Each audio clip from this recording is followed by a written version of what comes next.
did end up landing another PE gig, right?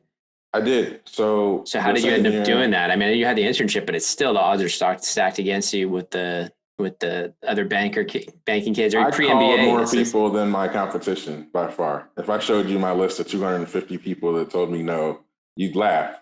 But I was just on the phone. I didn't do any of the McKinsey, any of the Goldman recruiting. Okay. I was alumni network on the phone. Can I work for you? No. Who can I work for? Can I work for you? No. Who should I talk to? Can I work for you? How could I work for you? What kind of, have you ever seen anybody hire someone who hadn't been pre-MBA? How does anybody get into this? And finally, what happened is through those calls, an advocate, another Morehouse alum who was working at Windjammer Partners at the time, sent me a requisition for a job that was sent to the Harvard alumni, Harvard Business School alumni network, for a full-time position at the Watermill Group in Boston.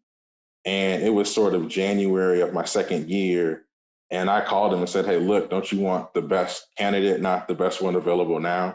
It's my last semester at HBS. I mean, gosh, I could work 30 hours a week now.